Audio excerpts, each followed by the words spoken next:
चिल्ला रहे हो? क्या सुनाना चाहते? जो सुनाना सुनाओ, इतनी देर से लोग इंतजार कर रहे हैं। हद हो गई, सुनाओ क्या सुनाना चाहते हो? आओ तुम्हें कराए यारो पिड़वी से पहचान। पिड़वी से पहचान रे भैया, पिड़वी से पहचान।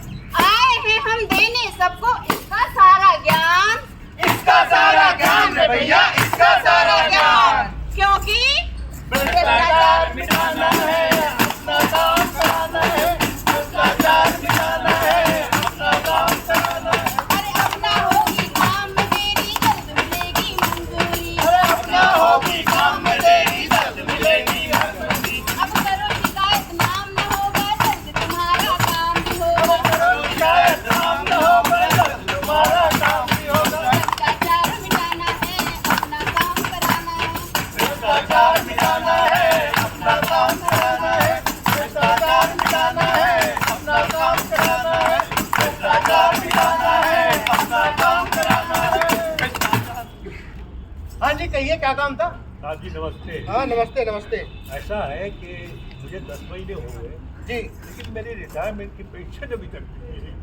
बताइए अच्छा। मैं क्या करूं? रिटायरमेंट की पेंशन नहीं मिली?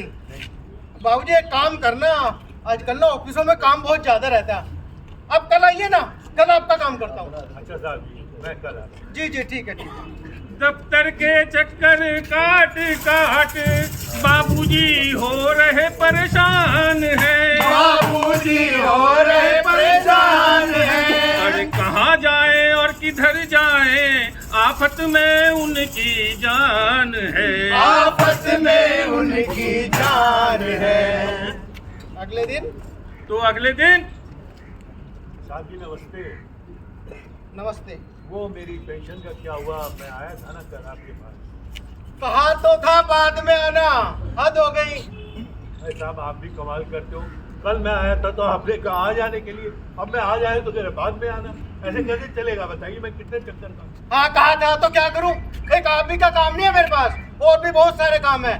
जब देखो पेंशन पेंशन पेंशन, हद ही कर दिया आपने तो। और हाँ, जिसको शिकायत करनी है ना कर लीजिए, कुछ नहीं कर सकते तुम मेरा। जाइए।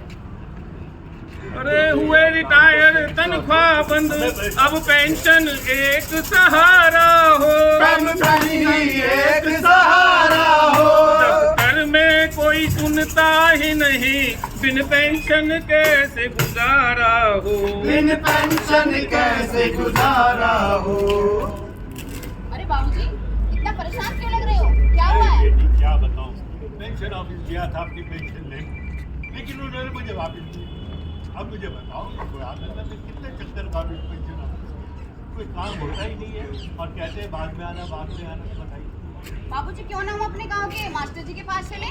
वो शहर से आए हैं पढ़ाने के लिए, हो सकता है कि हमारी कुछ मदद हो जाए। हाँ चलते हैं, चलो बात की बात। जी बाबूजी। नमस्कार मास्टर जी। नमस्कार नमस्कार, आइए आइए। मास्टर जी ऐसा है, मैं रिटायर हुआ हूँ 10 महीने हो गए और मुझे आज तक पेंशन नहीं मिली। और मैं पेंशन ऑफिस के दफ्तर के चक्कर काट काट के थक गया हूँ, लेकिन मेरा काम आज तक नहीं बना। बताइए मैं क्या करूँ? अरे बाबूजी 10 महीने हो गए दफ्तर के चक्कर काट काट के परेशान हो रहे हाँ हैं, जी। पेंशन नहीं हाँ मिली। जी। बाबूजी आपको चिंता करने की जरूरत नहीं है, ना ही आपको बार बार पेंशन ऑफिस जाने की जरूरत है। मैं आपकी अभी पिड़पी शिकायत लिख देता हूँ। ये पिड़पी क्या है हमें तो नहीं पता था। अरे बाबूजी आपको पिड़पी के बारे में नहीं पता? नहीं। कोई बात नहीं, मैं बताता हूँ। देखिए, आपका कोई भी सरकारी काम अटका हुआ है, सरकारी दफ्तर के कर्मचारी आपकी बात नहीं सुन रहे हैं, आपका काम नहीं कर रहे हैं, आपको बार बार चक्कर कटा रहे हैं, तो आप सबके लिए भारत सरकार ने उनकी शिकायत करने के लिए एक जरिया दिया है, एक माध्यम दिया है, जिसका नाम है पिड़पी। इसके अंतर्गत आप उनकी शिकायत कर सकते हैं। शिकायत पत्र में पूरी शिकायत लिखने के बाद आपको अपना नाम और साइन करना है, लेकिन एनवेलप जिसके अंदर आप उस शिकायत पत्र को डाल रहे हैं उसके ऊपर अपना नाम और पता बिल्कुल मत रखना, क्योंकि आपका नाम और पता गोपनीय रखा जाएगा पिड़पी शिकायत के अंतर्गत। और शिकायत सेक्रेटरी सीबीसी के नाम भेजनी है, ठीक है? जैसे ही ये शिकायत संबंधित विभाग में जाएगी, संबंधित कर्मचारी को बुलाया जाएगा, उससे पूछताछ की जाएगी ये काम क्यों नहीं हो रहा है, फिर आप देखिए आपका काम फटाफट हो जाएगा। समझे बाबूजी? ये तो आपने बहुत अच्छी जानकारी दी है।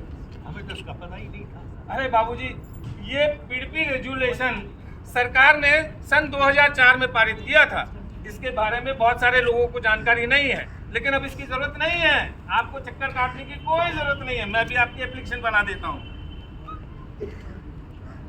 आप इसको अपने दोस्तों को भी बता देना। हाँ, मैं अपने सभी साथियों को जो मेरे साथ रिटायर हुए और लोगों को भी ये बताऊंगा कि अगर उनका काम नहीं हो रहा है तो वो पीडीपी में शिकायत करके अपना काम बना सकते हैं। बहू ने मेरे से कहा कि मास्टर जी के पास चलते हैं, वो हमारी मदद ज़रूर करेंगे, इसीलिए आपके पास ही है। जी बाबूजी, ये लीजिए, आपकी शिकायत तैयार हो गई है। अब आप यहाँ पर साइन कर दीजिए। ठीक है बाबूजी, अब हम दोनों ऑफिस चलते हैं। पोस्ट ऑफिस जाकर इसको रजिस्टर्ड पोस्ट कराते हैं। ठीक है ना? आप अपनी बहू से कहिए वो घर जाएं, आराम करें, हम दोनों खुद चलेंगे। ठीक है? जी बाबूजी, आप मास्टर जी के साथ जाइए और सारी जानकारी लेकर आइए कि कैसे स्पीड पोस्ट किया है, क्या किया, क्योंकि उसके बाद आपको अपने दोस्तों को भी तो बताना है ना इसके बारे में बाबूजी। हाँ। ठीक है ना बाबूजी?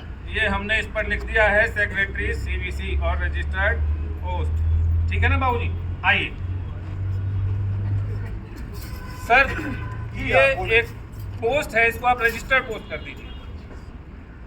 अरे भाई साहब, इसका अपना नाम और पता तो लिखिए। ये कैसे पता लगेगा कि आप लोगों ने भेजी है? अरे साहब, ये पीडीपी शिकायत है, इस पर भेजने वाले का नाम और पता नहीं लिखा जाता। आपको जानकारी नहीं है क्या?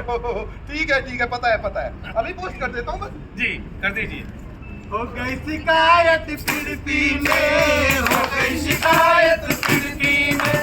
अरे देखो जी देखो क्या होगा आगे, देखो जी देखो क्या होगा आगे। भर्ती शिकायत पीडीपी में, हो गई शिकायत पीडीपी में। अरे छोटे बाबू, ओ छोटे बाबू, इधर आओ जरा। जी बड़े बाबू जी, आया जी कहिए। आजकल तुम्हारी बड़ी शिकायत आ रही है कि तुम लोगों के पेंशन चेक क्लियर नहीं कर रहे हो। नहीं, ऐसी तो कोई बात नहीं है। मेरे पास शिकायत आई, जाओ अपना रजिस्टर लेके आओ। रजिस्टर दिखाओ मुझे। अभी ले आता हूँ। पता नहीं क्या शिकायत आती, शिकायत लगती रहेगी, काम करते रहो। ये लो। अरे ये क्या, 50 से भी ज्यादा तुमने पेंशन चेक रोके हुए, अभी तक क्लियर क्यों नहीं करे इन्हें? अपनी नौकरी गंवानी है क्या तुम्हें? अरे बड़े बाबू, आप काम का गुस्सा होते हैं, ऐसा कुछ भी नहीं है। जो है मैं कर दूंगा। मेरे पास तुम्हारे खिलाफ पीडीपी के अंतर्गत शिकायत आई हुई है। तुम्हें नौकरी से बर्खास्त किया जा सकता है। नहीं बड़े बाबू, ऐसा मत करना, मुझे नौकरी से मत निकलवाना। मैं आपके हाथ जोड़ता हूँ, पैर पड़ता हूँ। मैं ना ये जो सारे के सारे 50 के 50 चेक है ना, 2 दिन में क्लियर कर दूंगा, खत्म कर दूंगा 2 दिन में काम। तो मेरी नौकरी बचा लेना बस आप। ये सारा काम 2 दिन के अंदर करके दो, जी और आगे से अगर गलती होती है तो नौकरी से निकाला जाएगा। ध्यान रखना इस बात को। जी बड़े बाबू। जाओ जल्दी से काम करो, इसे 2 दिन के अंदर क्लियर करके मेरे को रिपोर्ट दो इसकी। जी बड़े बाबू। पीडीपी शिकायत पहुंची तो दफ्तर का हाल बेहाल हुआ, दफ्तर का हाल बेहाल हुआ। और पेंशन चेक बना डाला, बाबूजी का घर खुशहाल हुआ। बाबूजी का घर खुशहाल हुआ। अरे बाबूजी कहाँ हो? हाँ जी बोलिए। अरे आ जाओ, इधर आ जाओ। देखो पेंशन ऑफिस से तुम्हारा लेटर आया है। अरे वाह, देखो बेटी क्या है। अरे बाबूजी, ये तो आपका पेंशन चेक आ गया है। ओह, इसका मतलब बाबूजी पेंशन आ गई। हाँ जी। अब मिठाई तो बनती है मास्टर जी। हाँ बनती है, बिल्कुल बनती है। आप मैं लोगों का कहती बहुत नहीं थी बाबूजी कि मास्टर जी हमारी मदद जरूर करेंगे। जरूर। आपको तो इसके बारे में पता भी नहीं था। देखिए मास्टर जी ने हमारी कितनी मदद की है। बहुत बहुत धन्यवाद आप। कहा था ना बाबूजी, पीडीपी में शिकायत जाते ही काम फटाफट हो जाएगा। हाँ जी। आ गई ना पेंशन? आगे तो फिर ठीक कह रहे हैं पोस्टमैन साहब, मिठाई जरूर खिलाइएगा। जरूर आइए। हाँ, ये सब खड़े हैं ना, सब बैठे हैं, सबको भी मिठाई खिलानी है। आपकी पेंशन आ गई है, ठीक है ना? तो साहब, ये था हमारा पीडीपी जागरूकता अभियान के अंतर्गत नाटक पीडीपी। जैसा कि आपने इसके बारे में जानकारी ली, फिर भी मैं 2-3 बातें हैं उसको फिर से रिपीट आपको कर देता हूँ। आपको कोई भी आपका काम, सरकारी काम अटका हुआ है, तो आपको एक शिकायत पत्र लिखना है, उस पर अपना नाम लिखकर अपना साइन करना है और अपना एड्रेस भी लिखना है शिकायत पत्र पर। लेकिन जब आप उसको एनवेलप के अंदर रखते हैं तो एनवेलप के ऊपर आपको आपका नाम और पता बिल्कुल भी नहीं लिखना है। उसको आपको केवल रजिस्टर्ड पोस्ट कराना है इस एड्रेस पर। और ये ध्यान रखने वाली बात है दूसरी कि इस शिकायत पत्र को आपको किसी भी पब्लिक पोर्टल पर अपलोड बिल्कुल भी नहीं करना है। धन्यवाद।